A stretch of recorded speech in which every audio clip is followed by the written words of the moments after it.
Class start कर दी है, तो जो क्लास स्टार्ट की है उसको आपको आराम से बहुत रिव्यू करना पड़ेगा। तो जैसे बच्चों मैंने आपको पिछले टेस्ट में बताया था कि अगर x प्लस ए की होल पावर n होती है तो इसका एक्सपेंशन मैंने आपको काफी देर तक क्लियर किया था कि इसका एक्सपेंशन होता है nc0 x की power n plus nc1 x की power n minus 1 a plus nc2 x की power n minus 2 a square nc3 x की power n minus 3 a cube.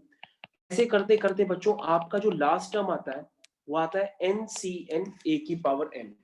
तो बच्चों ये एक बाइनोमियल एक्सपेंशन है आपके पास, क्योंकि मैंने आपको रिव्यू किया था कि x प्लस ए की होल पावर 3 तक तो देखना आसान होता है, लेकिन x प्लस ए की होल पावर जैसी 3 से बढ़ जाती है 4 5 6 7 8 तो आपको वहां से प्रॉब्लम क्रिएट होना चालू हो जाती है।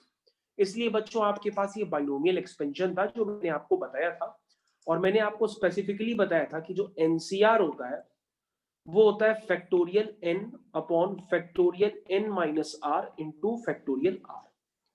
और बच्चों मैंने आपको प्रॉपर्टीज ये बताई थी कि जो एनसीआर होता है वो NCn माइनस आर के इक्वल होता है।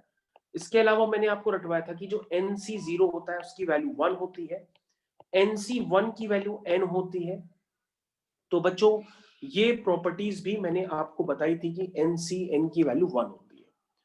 तो इतना पार्ट बच्चों हम लोग ने पिछले टेंथ पे पढ़ा था, और इसके अलावा जो पढ़ा था वो इसका एक जनरल टर्म था। मतलब ये जो x प्लस ए की होल पावर n का जो एक्सपेंशन है बड़ा सा, इसको अगर हम एक समेशन में रिप्रेजेंट करें तो समेशन में रिप्रेजेंट करने के लिए हम कहते हैं NCR x की power n minus R A की पावर r, जहां पे r जा रहा है 0 से लेकर के n तक। तो बच्चों इसी तरीके से फिर हम इसको एक जनरल टर्म की तरह पुकारते हैं और वो हो जाता है NCR x की power n minus R A की पावर r। तो पिछले टर्म पे हम लोग ने ये जनरल टर्म देखा था और इस जनरल टर्म के एप्लीकेशन हम लोग ने देखे थे, ठीक है।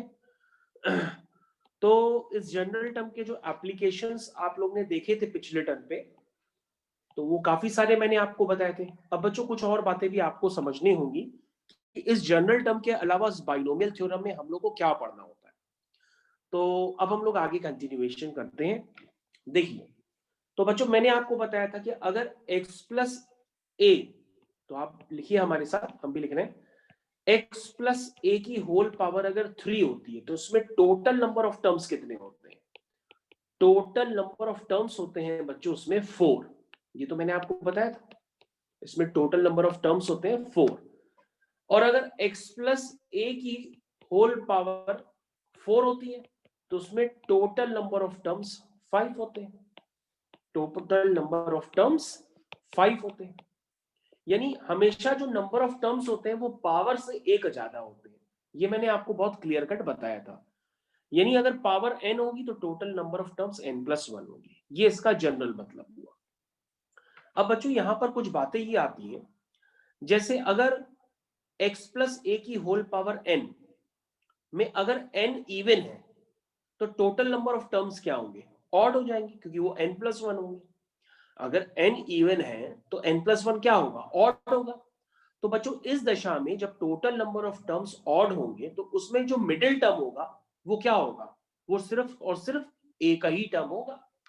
क्योंकि बच्चों अगर मान लो 5 टर्म है, T1 T2 T3 T4 T5, तो उसमें मिडिल टर्म तो आपको साफ साफ नजर आ रहा है कि मिडिल टर्म आपका कौन सा हुआ? T3 हुआ। तो बच्चों ये बात आपको क्लियर है ना कि इसमें मिडिल टर्म क्या है? T3। लेकिन अब आप मिडिल टर्म को जैसे जैसे ये पावर बढ़ती चली जाएगी तो पहचानेंगे कैसे?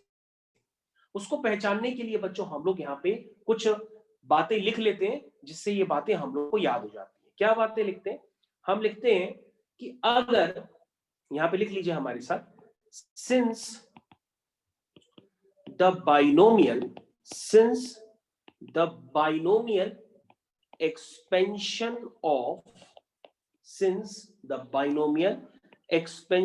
of x plus a की whole power n contains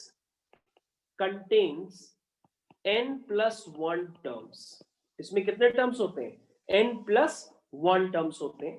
therefore अब आपको यहां बात समझनी पड़ेगी, आपका पहला केस क्या बनता है, दूसरा केस क्या बनता है, वो डिपेंड करता है n पे। मान लीजिए x प्लस ए की होल पावर n में अगर n क्या है आपका इवन है, तो total number of terms odd होंगे। तो ऐसे केस में सिर्फ एक ही मिडिल टर्म होगा, वो एक मिडिल टर्म होगा बच्चों n/2 plus 1th term is middle term, is middle term. ये आपको याद रखना होगा। और बच्चों अगर आप सेकंड केस को देखें तो सेकंड केस आप समझ गए होंगे, इफ n इज ऑड, अगर n ऑड है तो total number of terms n+1, यानी ऑड में 1 ऐड करेंगे तो total number of terms even हो जाएंगे। तो बच्चों आपको सिखाया गया कि कभी भी नंबर ऑफ टर्म्स इवन होते हैं तो उसमें 2 मिडिल टर्म होते हैं, है ना। कितने टर्म होते हैं? 2। जैसे बच्चों हम समझ लो, मान लो T1 है, T2 है, T3 है, T4 है, T5 है, T6, हमने ये लिख लिया।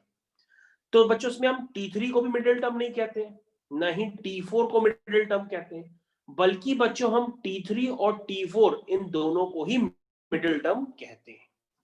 क्योंकि एक को मिडिल टर्म कहना गलत हो जाएगा, मिडिल उसे कहेंगे जिसके अगल और बगल समान नंबर ऑफ टर्म्स हो। तो T3 और T4 के अगल बगल दो टर्म है, इसलिए वो मिडिल टर्म कहलाएंगे। तो आपको ध्यान रखना होगा कि अगर n ऑड होगा तो टोटल नंबर ऑफ टर्म्स क्या होंगे? इवन होंगे। तो ऐसे केस में तो आप इस बात को स्पेसिफाई कर लीजिए, then n+1/2th term and n+3/2th term is, समझ गए, ये क्या होंगे? आपके 2 मिडिल टर्म होंगे। कौन कौन से 2 मिडिल टर्म है? n+1/2th and n+3/2th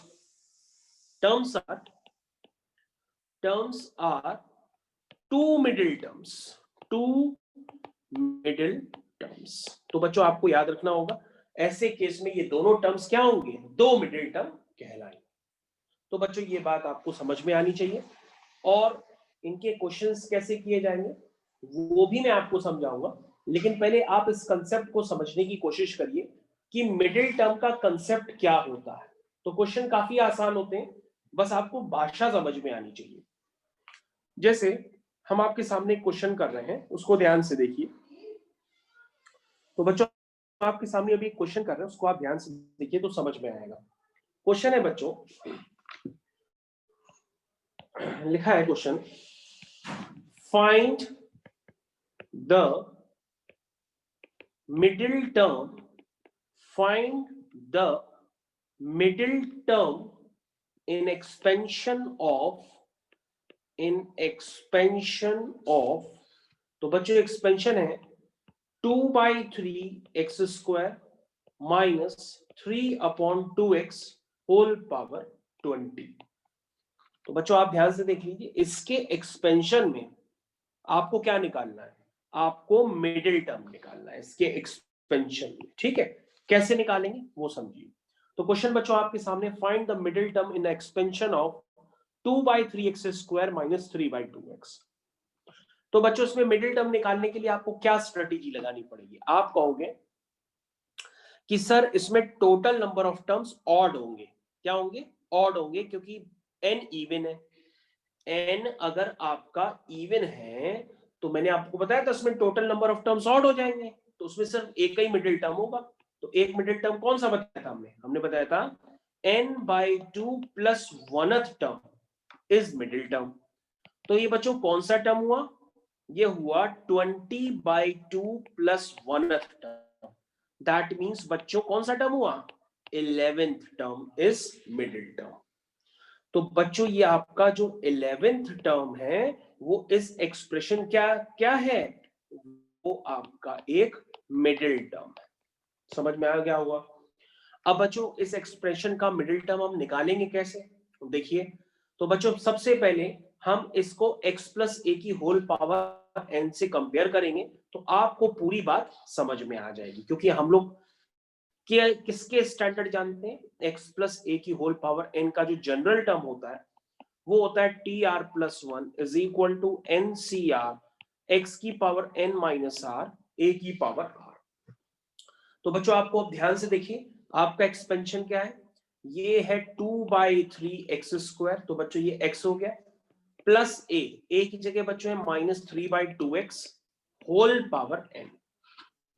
तो ध्यान से देखो बच्चों, अब आपको ये टर्म्स क्लियर होने चाहिए कि ये आपका x है और ये आपका a है। तो x प्लस a की होल पावर n का एक जनरल टर्म कैसे लिखते हैं, tr+1।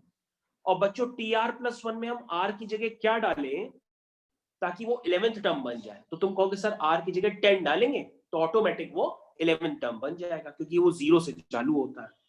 तो ठीक है बच्चों, अब इसको आप करिए। तो हम r की जगह क्या डालेंगे, r की जगह इसमें क्या डालेंगे बच्चों, 10 डालेंगे, तो ये ऑटोमेटिक क्या बन जाएगा, 11 टर्म बन जाएगा। तो लिखिए बच्चों, तो t10+1 is equal to n। n आपका क्या है, 20। देखो बच्चों, इसमें n की जगह आपका क्या है, 20। आप क्वेश्चन चेक कर लो, NCR x की पावर n-r इंटू a की पावर r। तो बच्चों ये आपने अभी अभी जो लिखा है ये क्या है, मिडिल टर्म है इस एक्सप्रेशन का। अब तो बच्चों ये आपके ऊपर निर्भर करता है, आप इसको सिंप्लीफाई करो अथवा ना करो, लेकिन ये मिडिल टर्म यही है। अगर आप सिंप्लीफाई करना चाहते हो तो हम आपको साथ देते हैं, 20c10 को पढ़े रहने दीजिए, 2/3 है, तो ये बच्चों क्या हुआ, 2/3 यानी कि 2 की पावर 10, 3 की पावर 10, ये हो जाएगा। x² की होल पावर 10 यानी x की पावर 10 इंटू 2 यानी कि 20, माइनस की पावर 10 या तो इवन हो गई, सिर्फ बचा 3 की पावर 10 बचा, नीचे 2 की पावर 10 बचा, नीचे x की पावर 10 बचा। बोलो समझ में आया? तो बच्चों यहां पर ध्यान से देखिए, टर्म्स आपके कैंसिल हो गए, ये से कैंसिल हो गया, ये इससे कैंसिल हो गया, बचा क्या, उसको लिख दीजिए, दिस इज 20c10, x की पावर 20 ऊपर है, नीचे 10 यानी 20 माइनस 10 दैट इज 10। तो बच्चों ये आपका एक छोटा सा फाइनल आंसर बन गया। अब आप इसको रिव्यू कर लीजिए, कोई प्रॉब्लम है तो बताइए। तो बच्चों अगला क्वेश्चन आपकी स्क्रीन पे आ रहा है, क्वेश्चन है बच्चों ध्यान से देखिए बच्चों, अगला क्वेश्चन आपकी स्क्रीन पे हम डाल रहे हैं, क्वेश्चन है फाइंड द, ध्यान से देखिए, find the middle terms in the expansion of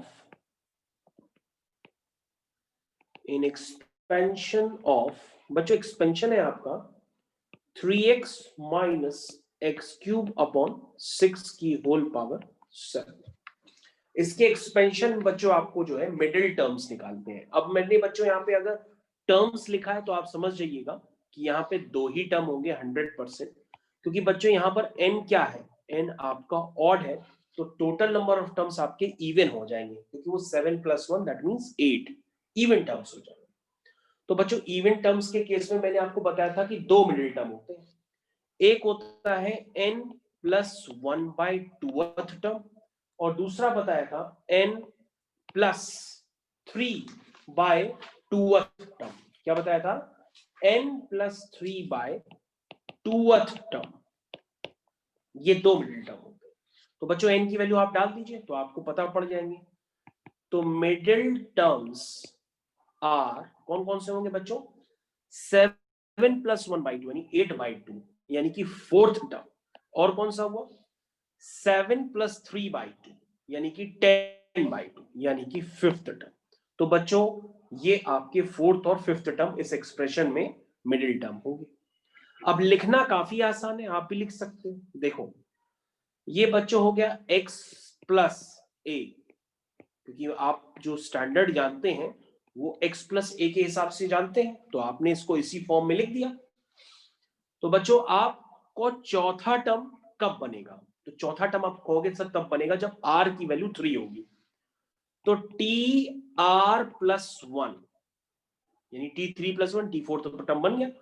कैसे लिखेंगे आप, NCR x की पावर n-r इंटू a की पावर r। ये देखो बच्चों आपका पहला मिडिल टर्म निकल करके आ गया। अब आप इसको चेक कर लो, this is your first middle term. दूसरा बच्चों 5th टर्म निकालना है, तो फिफ्थ कब बनेगा? जब r की वैल्यू 4 होगी। कैसे लिखेंगे? NCR x की power n minus r into a की पावर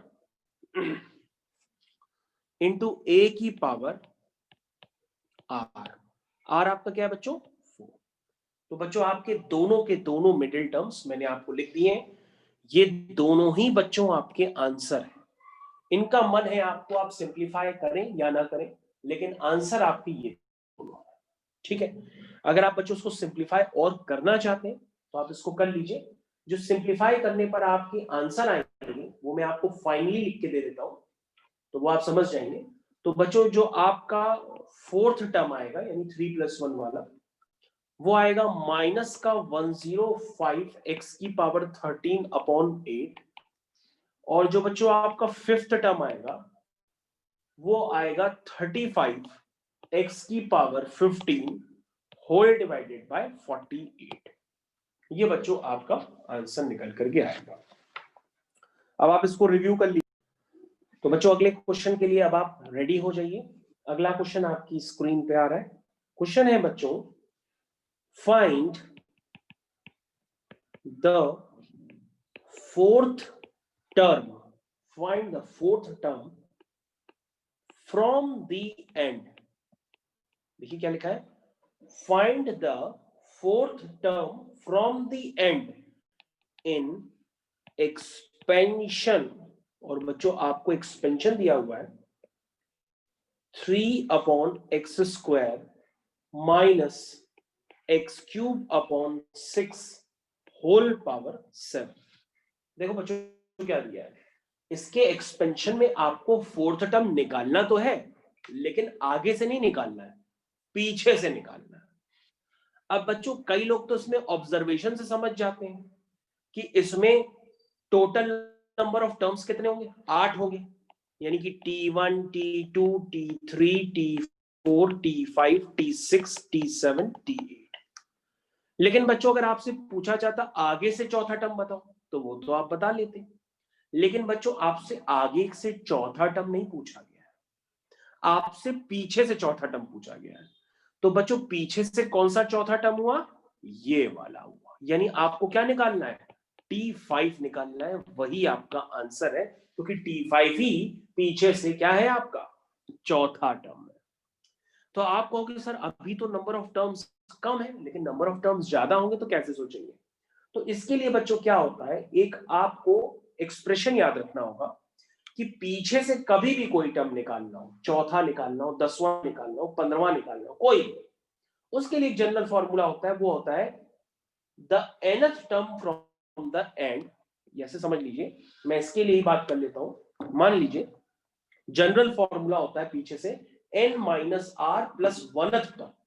क्या कहते हैं? n minus R plus 1th term जो होता है ये पीछे से हम लोग काउंट करते हैं। ठीक है ना? तो अगर आप लिखना चाहें तो आप लिख सकते हैं फोर्थ टर्म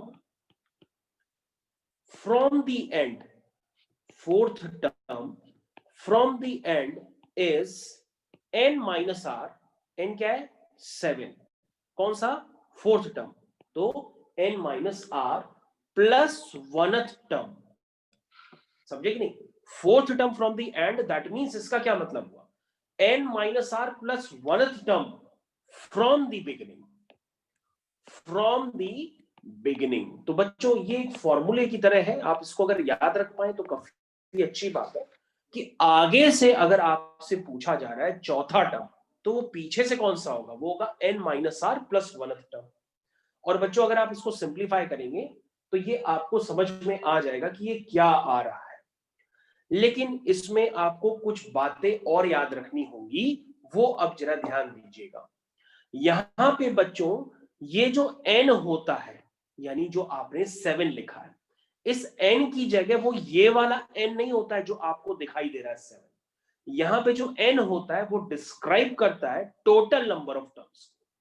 तो यहां पर अगर पावर आपकी 7 है तो टोटल नंबर ऑफ टर्म्स कितने होंगे? वो होंगे 8।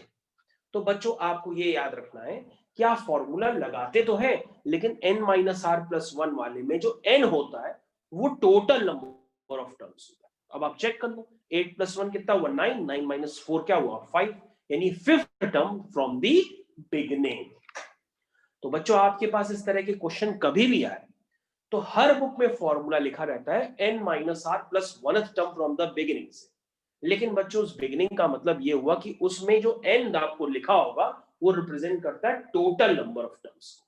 ठीक है, तो बच्चों अब इसको आप अप्लाई कर सकते हैं। ये आपको क्लियर कट समझ में आ रहा कि this is fifth term from the beginning. और बच्चों फिफ्थ टर्म बिगिनिंग से तो आप लिखना जानते हैं, कैसे लिखेंगे? दिस इज t4 + 1, ये ऑटोमेटिक बन गया फिफ्थ टर्म। कैसे लिखेंगे? NCR x की पावर n - r a की पावर r। तो बच्चों क्वेश्चन खत्म हो गया। अब आप इसको रिव्यू कर लीजिए, क्वेश्चन इज ओवर। तो अभी मैं आपको ऐसा और क्वेश्चन कराऊं। Next question on your screen. Question है बच्चों आपके सामने, find the 11th term. Question है find the 11th term from the end. देखिए क्या लिखा है, find the 11th term from the end in expansion है बच्चों 2x + 1/x² होल पावर 25। ये है बच्चों। तो बच्चों इसके एक्सपेंशन में आपको 11th टर्म निकालना है। कहां से? एंड से, पीछे से। तो बच्चों उसमें टोटल नंबर ऑफ टर्म्स कितने होंगे? 26। यानी बच्चों वो आगे से कौन सा टर्म हुआ? आगे से टर्म हुआ n - r + 1th टर्म। तो बच्चों अगर आप इसको लिखना चाहें तो कैसे लिखेंगे? क्लियरली, आपको ऐसे लिखना पड़ता है अगर आप भूल जाएं तो, clearly the given expansion contains 26 terms. So 11th term from the end is equal to n - r + 1th term. This is n - r + 1th term from the beginning. From the beginning. समझ में आए? अब बताइए कि n - r + 1th की value क्या हुई? 26 + 1 कितना हुआ बच्चों? या -11 + 1 कितना हुआ? -10 हुआ। और -10 + 26 कितना हुआ? 16 हुआ। यानी कौन सा टर्म हुआ? That is 16th term. कौन सा टर्म हुआ? 16th term from beginning. From beginning. ठीक। और बच्चों 16 टर्म आप बिगिनिंग से निकालना जानते हैं। जो 16 टर्म बिगिनिंग से है वही क्या है पीछे से? वो पीछे से आपका 11th टर्म है। जो आगे से आपका कौन सा टर्म हुआ? जो आगे से आपका 16th टर्म है वो पीछे से आपका कौन सा है? 11th term. आगे से आप 16 टर्म निकाल लो। कैसे निकालोगे? TR + 1। तो 16 को बच्चों हमने इस तरह से लिख दिया, NCR x की power n - r into a की पावर r। ये हो गया बच्चों। तो बच्चों अब आप इसको सिंप्लीफाई कर लीजिए, आपका आंसर बहुत ही जल्दी निकल आएगा। जब आप बच्चों इसको सिंप्लीफाई करेंगे तो आपका आंसर आएगा -25c15 2 की पावर 10 अपॉन x की power 20। This is the final answer. अब आप इसको रिव्यू कर लीजिए। तो ठीक है बच्चों, हम लोग आगे कंटिन्यू करते हैं। नेक्स्ट देखिए, तो अगले क्वेश्चन की तरफ अब हम लोग मूव कर रहे हैं। यहां तक आपको आगे से निकालना, पीछे से निकालना, इस तरह के कंसेप्ट आपको क्लियर हो गए होंगे बहुत अच्छे से। और एक बच्चों क्वेश्चन बहुत ही ज्यादा कॉमन है लेकिन लोगों को समझ में काफी कम आता है, इसलिए वो क्वेश्चन मैं आपको करके दिखा रहा हूं। देखिए उस क्वेश्चन को, सभी बच्चों के लिए वो क्वेश्चन इंपॉर्टेंट है। जरा देखिए क्वेश्चन है बच्चों, देखिए क्वेश्चन देखिए क्या लिखा है। लिखा है शो दैट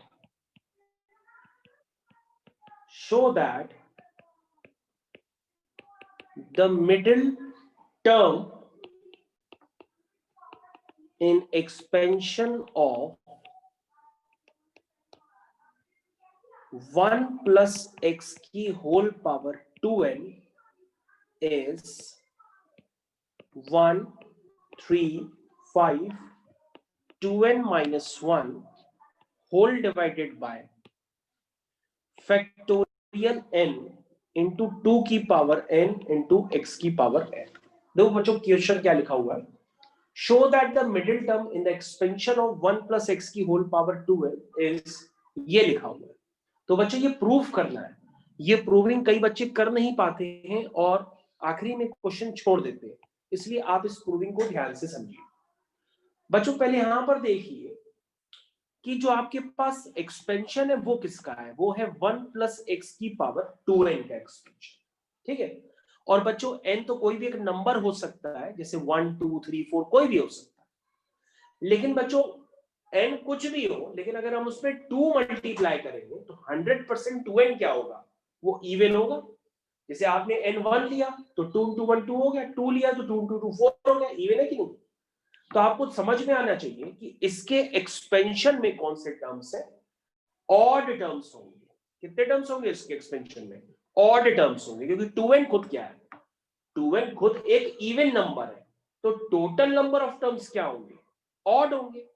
तो बच्चों कैसे लिखना सिखाया था कि n belong to even number, तो यहां n की जगह क्या है 2n, तो उसमें total number of terms odd होंगे।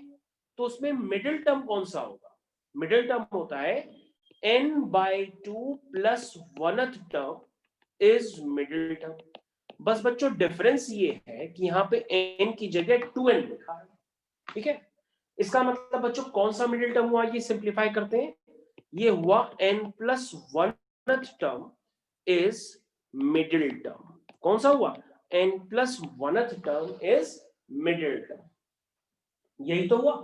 अब बच्चों कुछ नहीं करना, अब आपको इस टर्म को निकालना है, वही आपको आंसर में दिया गया है। तो बच्चों n प्लस 1th टर्म आप कैसे निकालेंगे, 1 प्लस एक्स की होल पावर 2n में। ये तो बच्चों r के फॉर्म में ही वैसे ही लिखा हुआ है, तो उसको चेंज करने की जरूरत है नहीं, है ना। n प्लस 1 r प्लस 1 के फॉर्म में पहले ही से लिखा हुआ है। तो बच्चों कैसे निकालेंगे n प्लस 1th टर्म, लिखेंगे n c r, x की जगह देखो बच्चों क्या लिखा हुआ है, बच्चों देखो x की जगह क्या लिखा है 1 की power n minus r into a की पावर r, ठीक है। तो r की जगह बच्चों क्या है, r की जगह n है, ठीक है। तो यहां तक आपको क्लियर हो गया होगा। अब बच्चों जरा ध्यान से देखो, सारी बातें किस पे डिपेंड करती है, सारी बातें डिपेंड करती है 2n cn x की पावर n पे, और इसी को बच्चों आपको सिंप्लीफाई करना है, और इसको सिंप्लीफाई करके कुछ ऐसा दिखाना है जो आपको प्रूफ करना है। तो कई बच्चे इसको सिंप्लीफाई करने में अटक जाते हैं, और जो प्रूफ करना है वो प्रूफ नहीं कर पाते, इसलिए इसका सिंप्लीफिकेशन मैं नेक्स्ट पेज पे कर रहा हूं, आप उसको ध्यान से देखिए, ठीक है। देखिए मैं कैसे कर रहा हूं, मैं इस टर्म को फिर से लिखता हूं, this is tn plus 1 is equal to 2n cn x की पावर n। तो बच्चों इसको हमें सिंप्लीफाई करना है, और जो पीछे दिया है ठीक उसी की तरह हमें इसको बनाना है। कैसे करेंगे देखिए, स्टार्ट करते हैं। एनसीआर की डेफिनेशन क्या होती है, this is factorial n minus r into factorial r। यहां तक लिख लिया, बोलो समझ में आया यहां तक। आगे देखिए, ये हो गया बच्चों फैक्टोरियल 2n, ये हो गया फैक्टोरियल n x की पावर, यहां तक समझ में आ गया। बच्चों आपको फैक्टोरियल n के बारे में मैंने आपको क्या बताया था, मैंने बताया था कि फैक्टोरियल n क्या होता है, ये रिप्रेजेंट करता है the product of n consecutive natural numbers. जैसे फैक्टोरियल n क्या होगा, वो होगा n फिर n माइनस 1 n माइनस 2, ऐसे करते करते लास्ट में 4 3 2 1, यही तो होता है फैक्टोरियल n। जैसे फैक्टोरियल 5 है, तो फैक्टोरियल 5 क्या होगा 5 4 3 2 1, फैक्टोरियल 4 क्या होगा 4 3 2 1, यही तो बताया था। तो बच्चों फैक्टोरियल 2n क्या होगा, फैक्टोरियल 2n तो आप लिख सकते हो, कैसे लिखोगे, कहोगे सर इसकी एंडिंग तो ऐसे ही होगी 2n बाहर निकालेंगे तो अंदर 2n माइनस 1 बचेगा, 2n माइनस 1 निकालेंगे तो 2n माइनस 2 बचेगा। ऐसे ही तो होगा। तो आप इसको लिखोगे कैसे? आप लिखोगे लास्ट में तो सर वही आएगा 1 2 3 4 5 6, लास्ट तो ऐसे ही होगी। लेकिन एंड में क्या होगा? एंड में होगा 2n minus 3, 2n minus 2, 2n minus 1, 2n, ऐसे तो लिखोगे। तो चाहे सीधा लिख दो चाहे उल्टा लिख दो, बात तो एक ही है। क्योंकि 2n का जब फैक्टोरियल खोलोगे तो 2n बाहर निकला, फिर 2n माइनस 1, फिर 2n माइनस 2, एक एक करके कम होता जाता है और लास्ट में एंड होता है 6 5 4 3 2 1, लाइक दिस। इनटू बच्चों क्या है? x की पावर n है और इस पूरी क्वांटिटी को हम किससे डिवाइड करेंगे? जो हमको दिया है, दिस इज फैक्टोरियल n, दो बार। अब बच्चों जरा यहाँ पे और ध्यान से पेशेंस रखते हुए देखिए। तो जो आपको प्रूफ करना है आप उसकी तरफ टारगेट करते हैं। देखिए बच्चों, आपको कुछ ऐसा एक्सप्रेशन चाहिए, 135 वाले टर्म्स चाहिए। तो बच्चों इसमें काम कर लो, 135 ये वाले टर्म्स करेक्ट कर लो। तो बच्चों 135 का जनरल टर्म क्या होगा? 135 का आप जनरल टर्म एपी से निकाल लीजिए। अगर आप 135 का बच्चों जनरल टर्म निकालेंगे तो वो आएगा 2n माइनस 1। आप चेक करके निकाल लो, 135 का अगर आप जनरल टर्म निकालोगे तो बच्चों कहां पे एंड होगा? वो 2n माइनस 1 पे ऐड होगा। आप चेक कर लो। और 2n माइनस 1 से पहले 2n माइनस 3 भी आ सकता है। तो बच्चों 135 वाले टर्म्स को इस तरह से ब्रेक कर लो। और बच्चों जो 246 है, ध्यान से देखिए, जो 246 है उसका जनरल टर्म कहां पे एंड होगा? 2n पे एंड होगा। और 2n से पहले अगर आप लिखना चाहो तो 2n माइनस 2 भी लिख सकते हो। बोलो भाई, यहां तक समझ में आया कि हमने टर्म्स को रीअरेंज कर दिया, मतलब ऑड वाले एक साथ लिख लिए, इवन वाले एक साथ लिख लिए। नीचे क्या है बच्चों? नीचे है फैक्टोरियल n इंटू एक्स की पावर n। यहां तक समझ में आ गया? अब बच्चों देखो, हमको जो प्रूफ करना है वो हमारी बात ये तो निकल आई है, जो हमको प्रूफ करना है वो साफ साफ दिख रहा है। लेकिन अभी कुछ टर्म है जो अभी साफ साफ नहीं दिख रहे। तो बच्चों अगर आप ध्यान दें कि आप नीचे की तरफ ध्यान दें, आपने लिखा है 2 4 6 8, ऐसे तो लिखा है। लास्ट में कहां ऐड हो रहा है? 2n पे ऐड हो रहा है। तो बच्चों अगर हम 2 इसमें से भी कॉमन ले लें, 2 इसमें से भी कॉमन ले लें, 2 इसमें से भी कॉमन ले लें, 2 इसमें से भी कॉमन ले लें, तो बच्चों 2 2 2 2 2 कितनी बार आएगा? तुम कहोगे सर 2 2 अगर एक बार दो बार होता तो 2 की पावर 2 होता, 2 2 2 तीन बार आता तो 2 की पावर 3 होता। अगर 2 2 2 आपने n बार लिया है तो 2 की पावर n होगा। यही तो होगा ना? तो ये बात आपको समझ में आनी चाहिए कि 2 4 को भी लिख दो 2 into 3, मतलब अगर आप इसको समझना चाहो तो ऐसे समझ लो, दिस इज 2 into 1। 4 को लिख दो 2 into 2, 6 को लिख दो 2 into 3, लाइक दैट। n को लिख दो 2 into n। तो बच्चों ये मल्टीप्लिकेशन में तो 2 2 2 कितनी बार कॉमन आएगा? n बार कॉमन आएगा। तो हम क्या लिखते हैं इसको? 2 की पावर n लिख देते हैं और ब्रैकेट में क्या आएगा? 1 3 5, लाइक दैट। ये आता चला जाएगा। ध्यान से देखो, ब्रैकेट में 1 2 3 बल्कि आ रहा है, ब्रैकेट में आ रहा 1 2 3। तो इस तरह से बच्चों आता चला जाएगा और लास्ट में n होगा। ठीक है, समझ में आया? यानी इस टर्म को हम लिख सकते हैं 2 की पावर n और 1 2 3 क्या है? अप टू n तक, ये है फैक्टोरियल है। ध्यान से देखो बच्चों, ये वाला जो टर्म है ये फैक्टोरियल है। ठीक है, इसको हमने फैक्टोरियल n से रिप्लेस कर दिया। अब ध्यान से देखो, जो बच्चों आपको प्रूफ करना है वो आप प्रूफ कर चुके हो। 135 वाले टर्म्स जो है वो आपने लिख लिए 2n माइनस 1 तक। ठीक है, बोलो समझ में आया? और उसके आगे जो 246 है उसमें हर टर्म में 2 2 कॉमन लिया तो बाहर आकर 2 की पावर n हो गया और अंदर बचा 1 2 3 4 अप टू n, तो उसको हम फैक्टोरियल n कहेंगे। और हम डिवाइड भी किससे कर रहे हैं? उसमें एक फैक्टोरियल n पहले से ही है और इनटू x की पावर n। तो बच्चों एक फैक्टोरियल n से एक फैक्टोरियल n आपका कैंसिल हो जाएगा और आपको जो प्रूफ करना है वो आपका फाइनली आंसर आ गया है।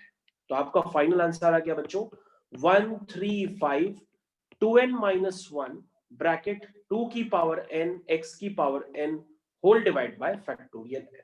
तो बच्चों ये आपका आंसर आ गया जो आपको प्रूफ करना है। तो बच्चों अब अगला क्वेश्चन आपकी स्क्रीन पे आ रहा है, रेडी हो जाइए। Next question on your screen. Next question बच्चों, क्वेश्चन है find the coefficient of x की power 10 in the binomial expansion of, expansion है बच्चे 2x square minus 3/x whole power 11। ठीक है, ये तो बच्चों अब आपको कोई टर्म नहीं निकालना है बच्चों, आपको एक ऐसा टर्म निकालना है जिसमें x की पावर कितनी हो, 10 हो। मतलब जब आप इसको एक्सपेंड करेंगे तो उसमें 12 टर्म्स होंगे, उसमें कोई x की पावर 10 होगा, एक ऐसा टर्म होगा जिसमें x की पावर 10 होगा। तो x की पावर 10 के साथ जो भी मल्टीप्लाई हो रहा है उसको हम कहेंगे x की पावर 10 का कोफिशिएंट, वो हमको निकालना है। तो बच्चों कैसे करते हैं इस क्वेश्चन को, बहुत आसान तरीका होता है, उसको समझने की कोशिश करिए। सबसे पहले आप x प्लस ए की होल पावर n को देखिए और उसका जनरल टर्म लिखिए। This is tr plus 1 is equal to ncr x की power n minus r a की पावर r। ठीक, तो बच्चों अब आप इस एक्सपेंशन में एक जनरल टर्म आप भी लिखिए, इस एक्सपेंशन में आप भी एक जनरल टर्म लिखिए। कैसे लिखेंगे? This is tr plus 1 is equal to ncr x की power n minus r into a की पावर r। आप समझ गए होंगे, मैंने अभी सिर्फ जनरल टर्म लिखा है। अब बच्चों क्या करिए, जनरल टर्म को और सिंप्लीफाई आपको स्टेज पे करना पड़ेगा। तो 2 की पावर हो गई 11 माइनस आर, x की power 2 into 11 minus R, that is 22 minus 2r। और बच्चों ये हो गया माइनस 1 की पावर r, ये हो गया 3 की पावर r, और नीचे बच्चों x की पावर r है, ऊपर आके x की पावर माइनस r हो जाएगा। तो बच्चों आपको करना क्या है, यहाँ पे x के टर्म्स कनेक्ट करिए। पहले तो ये 2 की पावर 11 माइनस आर हो गया, 3 की पावर r हो गया, और माइनस 1 की पावर r हो गया। तो बच्चों x के साथ साथ क्या है, एक 22 है, एक माइनस 2r, एक माइनस r और है। और बच्चों आप क्या चाहते हैं, आप चाहते हैं कि जो x की पावर है वो क्या हो जाए, x की पावर हो जाए 10। तो बच्चों x की ओवरऑल जो पावर है यानी कि 22 माइनस 3r, उसको आप 10 कर दीजिए। ठीक है, उसको आप क्या कर दीजिए, 10 कर दीजिए। ठीक है, तो 22 माइनस 3r को हमने क्या कर दिया, 10 कर दिया। तो बच्चों यहां से क्या आ गया, 3r is equal to 22 minus 10 that is 12। तो यहां से r की वैल्यू कितनी आ गई, 4। दैट मींस r की वैल्यू अगर 4 होगी बच्चों तो वो कौन सा टर्म होगा, फिफ्थ टर्म होगा। तो बच्चों इसके एक्सपेंशन में जो फिफ्थ टर्म होगा वो क्या होगा, वो फिफ्थ टर्म आपका आंसर हो जाएगा। चलिए उसको लिखिए आप। तो होपफुली बच्चों आप लोगों ने निकाल लिया होगा अब तक फिफ्थ टर्म इसका, क्योंकि जो फिफ्थ टर्म होगा उसमें वो फिफ्थ टर्म की ही क्या होगी, एक्स की पावर क्या बन जाएगी, ऑटोमेटिक 10 बन जाएगी। ठीक है, तो बच्चों आर की वैल्यू उसमें जैसे ही आप 4 डालेंगे तो फिफ्थ टर्म बन जाएगा। तो चलिए हम लोग फिफ्थ टर्म अब लिख लेते हैं। तो बच्चों कैसे लिखेंगे, लिखेंगे t 4 plus 1 is equal to 11 c4। ठीक है, ध्यान से देखिए 11 c4, ये बच्चा ये लिखा हुआ है, यहां पर आपको आंसर डालना है, आप कहीं और ना डाल दीजिएगा। ये आपका सिंप्लीफाइड फॉर्म है बच्चों, इधर ध्यान से देखिए, ये सिंप्लीफाइड फॉर्म है बच्चों, पहले से ही आपके पास, ऐसा ना हो आप दोबारा मेहनत करें। तो 11 c4, 2 की पावर 11 माइनस 4, 3 की पावर 4 माइनस 1 की पावर 4। तो बच्चों ये आपका आंसर होगा, ये हो गया 11 c4, 2 की पावर 11 माइनस 4, कितना हुआ 7। 3 की पावर 4 और माइनस 1 की पावर 4 क्या होता है बच्चों, इवन हो जाएगा, तो उसको हटा देंगे। तो बच्चों आपका आंसर आ गया, this is the coefficient of x की power 10। This is the coefficient of x की पावर 10।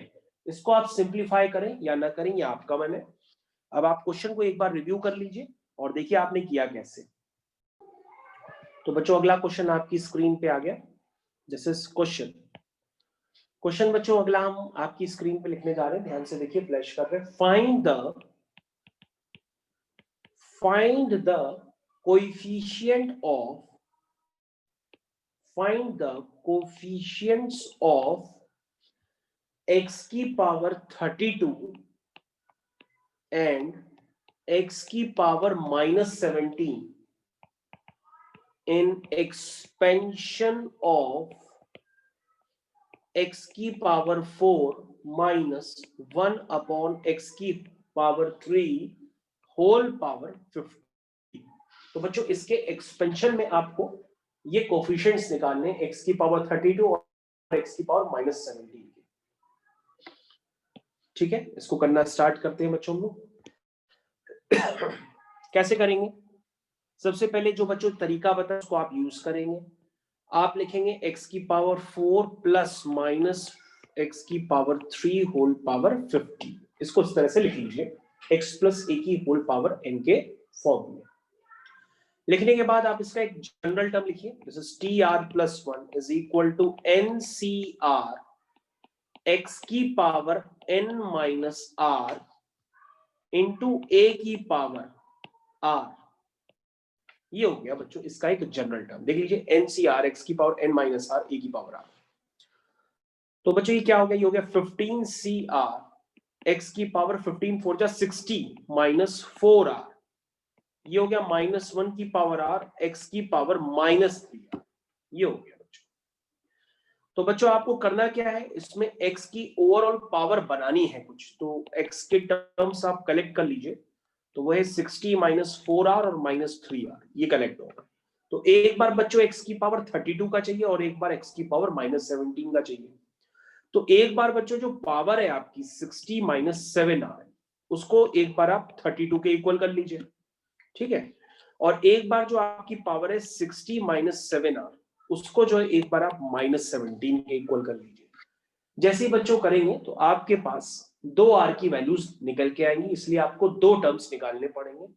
फिर उन दोनों टर्म्स में एक की में x की पावर 32 होगी, एक में x की पावर -17 होगी, तो दोनों के कोफिशिएंट्स निकल करके आ जाएंगे। तो बच्चों अगर आप इसको सॉल्व करते हैं तो r की वैल्यू आ रही है 4, और दूसरे वाले को सॉल्व करते हैं तो उससे r की वैल्यू निकल के आ रही है 11। ठीक है बच्चों, तो एक बार बच्चों आप फिफ्थ टर्म और 12th टर्म, ये दो आंसर्स होंगे। तो फिफ्थ टर्म जो होगा उसमें x की पावर क्या आएगी? ऑटोमेटिक 32 आएगी। और जो आपका 12th टर्म होगा उसमें x की पावर क्या होगी? ऑटोमेटिक -17 होगी। तो बच्चों आप इसको करना स्टार्ट कर दीजिए। अब आपका काम खत्म हो गया और आपको ज्यादा मेहनत नहीं करनी है। आपके पास ये जो एक्सप्रेशन है, इसी एक्सप्रेशन में उठा करके आपको वैल्यू पुट करनी है, जो अभी मैंने ग्रीन कलर से मार्क किया है, ये वाला। ठीक है, देखो ये वाला एक्सप्रेशन। तो बच्चों कुछ नहीं करना, अब इसमें क्या करिए, आप लिखिए T4+1। ठीक है, TR+1 दैट मीन्स 4+1। कैसे लिखेंगे? 15C4 -1 की पावर 4 और x की पावर क्या हो जाएगी वो आपको क्लियर है। वो x की पावर ऑटोमेटिकली अगर आप इसमें 4 डालेंगे तो क्या बन जाएगी? ये ऑटोमेटिक जो 60 माइनस 7 आ रहा है ये 32 बन जाएगा। ठीक है, तो आपको कोफिशिएंट चाहिए तो आपको सिर्फ कोफिशिएंट से मतलब है। तो कोफिशिएंट आपका क्या है? वो आपका है 15C4, क्योंकि -1 की पावर 4 तो इवन हो जाता है। और 15C4 को सॉल्व करना आसान होता है, अगर आप इसको सॉल्व करेंगे तो वो आएगा 1365। तो बच्चों एक आंसर तो आपका निकल आ गया। ठीक, अब हम लोग दूसरा आंसर निकालते हैं। तो बच्चों एक आंसर निकल आया है, अब हम लोग दूसरा निकालते हैं। दूसरा वाला भी आपके बगल में लिखा हुआ है, इसको स्टार्ट कर दीजिए करना। कौन सा है? 11 टर्म। तो कैसे लिखेंगे? T11+1, TR+1 में R क्या है? 11। दिस इज 15C11 -1 की पावर 11 और x की पावर जो 60 माइनस 7 आ रहा है उसमें r की वैल्यू 11 डालेंगे तो ऑटोमेटिक -17 आएगा। लेकिन आपको मतलब किससे? कोफिशिएंट से। तो आपका आंसर क्या हुआ? आपका आंसर हुआ 15C11 और -1 की पावर 11 है तो माइनस बाहर आ जाएगा। तो बच्चों अगर आप इसको सॉल्व करेंगे, और मैंने आपको बताया भी है कि NCR बराबर NCN-R होता है, तो जो 15C11 होगा वही 15C4 भी होगा, दोनों की वैल्यू सेम होगी, यानी इसका आंसर होगा -1365। तो बच्चों ये इसका आंसर हो गया। एक का आंसर है +1365, एक का आंसर है -1365। क्वेश्चन हो गया। तो बच्चों अगला क्वेश्चन हम आपकी स्क्रीन पे डाल दें। Next question on your screen. Question है बच्चों आपका, find the coefficient of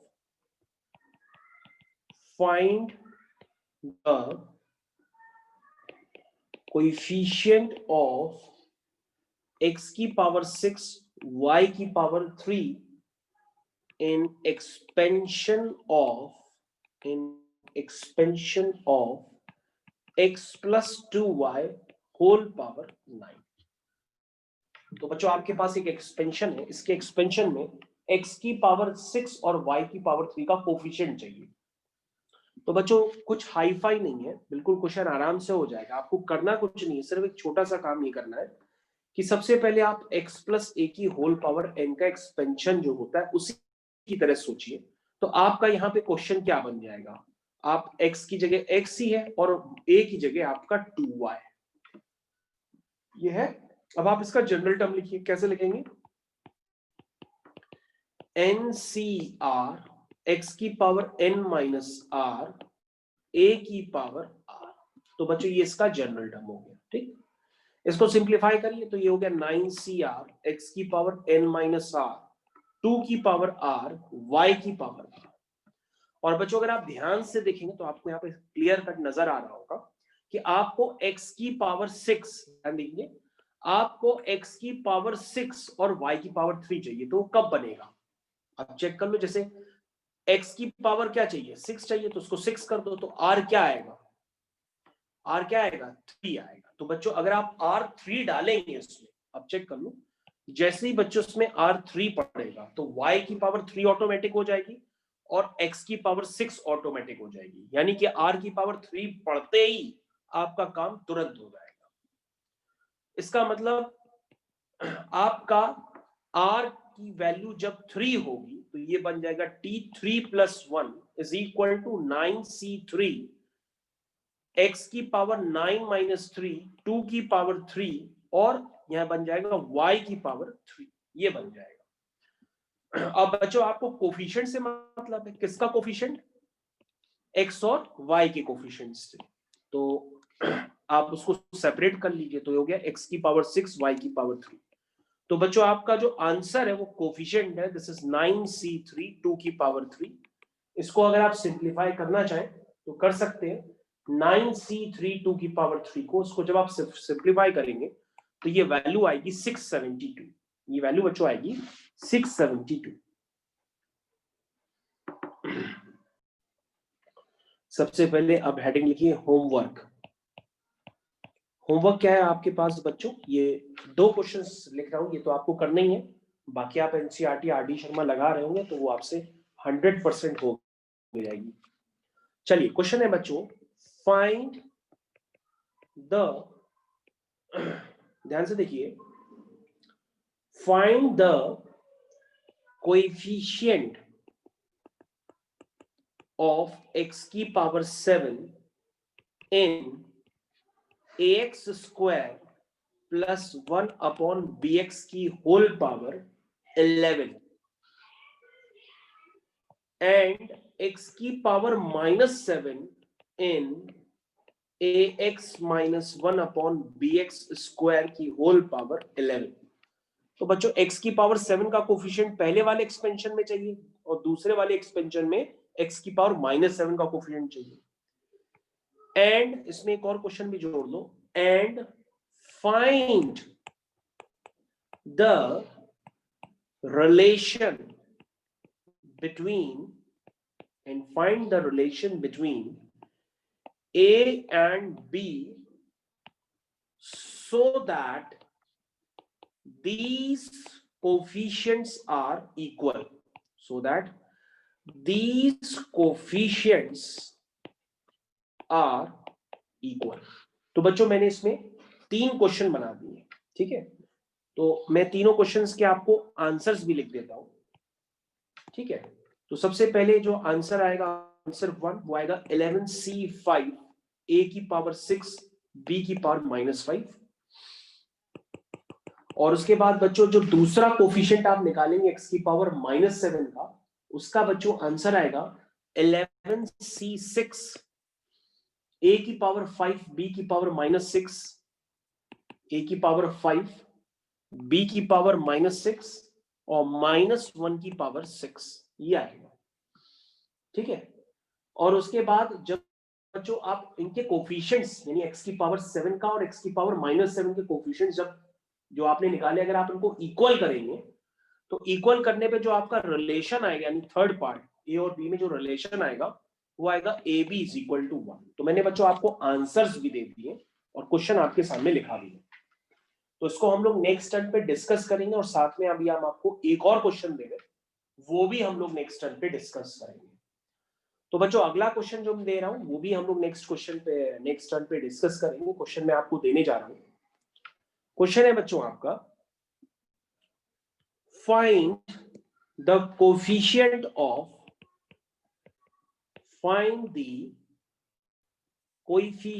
of x की power 40 in expansion of 1 plus 2x plus x square की होल पावर 27।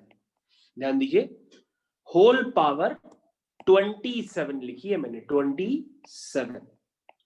तो इसके एक्सपेंशन में x की पावर 40 का कोफिशिएंट आपको निकालना है, और जब आप इसका आंसर निकालेंगे बच्चों तो इसका आंसर मैं आपको जरूर दे देता हूं। इसका आंसर है 54C40। इसका आंसर है 54C40।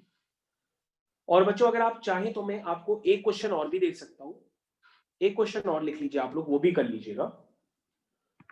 Find the coefficient, question है find the coefficient of x की power 5 in expansion of product है बच्चों 1 प्लस 2x की होल पावर 6, 1 माइनस x की होल पावर 7।